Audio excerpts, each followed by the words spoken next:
Nosotros, Señor, somos tu pueblo y tu heredad. Que tus ojos estén abiertos a las súplicas de tu siervo y a las súplicas de tu pueblo Israel, para escuchar todos sus clamores hacia ti. Que tú nos separaste para ti como herencia tuya de entre todos los pueblos de la tierra.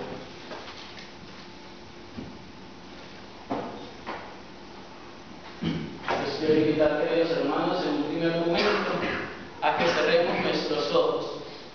Vamos a cerrar nuestros ojos y vamos a hacer dos ejercicios. Ahí cerrados nuestros ojos, los quiero invitar a que en un primer momento pensemos cuando éramos pequeños, cuando estábamos en la escuela, cuando estábamos en el colegio, cuando jugábamos, cuando dormíamos, comíamos.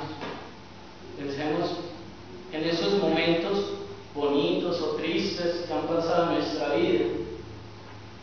Y ahora pensemos también en el momento en que íbamos a entrar al seminario, cuando nos habían aceptado, cuando nos preparábamos con temor y temblor a entrar por primera vez al seminario. Qué gran alegría cuando nos aceptaron y qué gran temor cuando había llegado la hora de venirnos, sabiendo que lo teníamos que dejar todo.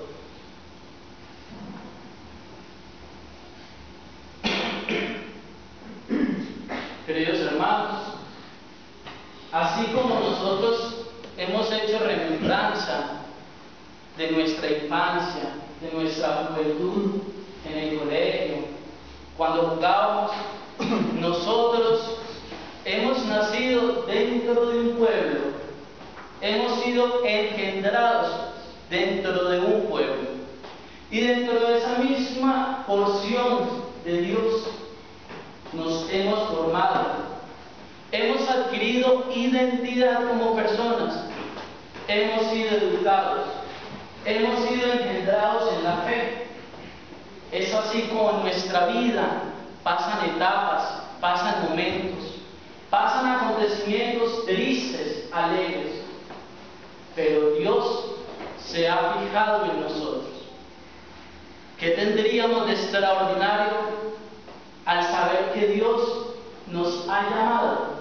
Nos ha sacado de nuestra tierra, nos ha dicho: ve, que te necesito. Usted, hermano, que se ha formado dentro de un municipio, dentro de una vereda, dentro de un corregimiento, Dios desde allí lo ha llamado. Por eso dice la lectura bíblica: nosotros, Señor, somos tu pueblo y tu heredad. Nosotros somos parte de ese pueblo de Dios. ¿Será que Dios nos ha llamado por nuestras capacidades, por nuestros dotes, por nuestra inteligencia? ¿O más bien sería que Dios se fijó en la poquedad de nuestra naturaleza para mostrar su grandeza? Nadie de nosotros aquí es digno, ni nadie es tampoco menos indigno. Somos iguales y Dios nos ha llamado con distintas personalidades, con distintas maneras de ser, con distintos modos de pensar, pero ese Dios es grande en misericordia y nos ha llamado a nosotros. Muchos quizás ni pensamos cuando éramos pequeños, cuando estábamos en el colegio, ni se nos vino a la cabeza que Dios nos iba a llamar. Muchos de nosotros pensábamos en estudiar, en ir a una universidad, en ser profesionales, en fin, qué sé yo. Pero Dios se ha valido de nuestra razón y de nuestros proyectos para hacer un proyecto más grande, y es formarnos para ser líderes de ese mismo pueblo de la cual hemos sido sacados. Tal razón dice la carta a los Hebreos en el capítulo 5, versículo 1, que él dice que todo sumo sacerdote es sacado de entre los hombres. Nosotros hemos sido sacados primeros hombres, ¿para qué? Para ir después a guiar a ese pueblo de Dios que necesita tanto. Y nos convertimos lógicamente en líderes religiosos, como nos llama la sociedad, pastores, como bien lo nombra la Santa Madre Iglesia.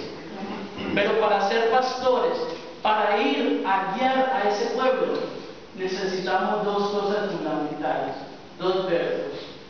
El primero es el formar y el segundo es el guiar. ¿Qué es formar? ¿Qué es formar a ese pueblo al cual Dios nos va a designar cuando tengamos que salir de ese seminario, cuando hemos culminado una etapa de formación? Pues lógicamente que para formar necesitamos formarnos. No en vano, son 8 años de estudio.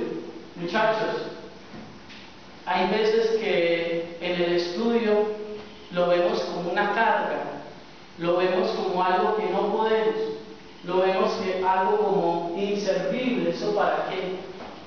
Hasta tal punto que podríamos decir, ¿para qué estudiar tanta filosofía si eso no lo necesita la gente? ¿Para qué estudiar tanta teología, tantos términos elevados, si de todas maneras en una homilía yo no le voy a llevar esos términos a la gente? ¿Eso para qué? Pero es importante, 8 años de estudio. Una filosofía que nos ayuda a enfrentar el mundo, que nos ayuda a enfrentar esa sociedad tan relativa, que nos ayuda a decirle a la sociedad, a darle una luz de esperanza frente a aquellos acontecimientos tristes que acongojan y esclavizan a la misma sociedad. Por eso es importante formarnos. Y el segundo verbo es el guiar. ¿Qué implica el término, el verbo guiar? Implica en primera medida que nosotros nos debemos dejar guiar por el Maestro. Miremos a los patriarcas, a los profetas. Ellos en un principio se dejaron guiar por Dios.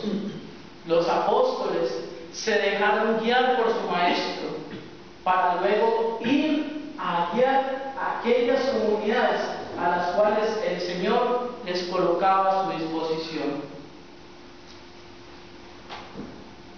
Un pueblo bien formado y bien guiado es un pueblo que no sucumbe ante los temblores de la fe. Muchos de nuestros pueblos, de nuestros municipios, de nuestras diócesis, hay gente que se encuentra descarriada, que se encuentra alejada de la iglesia. Y me atrevo a decir que los primeros culpables son los pastores, que no han sabido guiar, que no han sabido formar a su fe.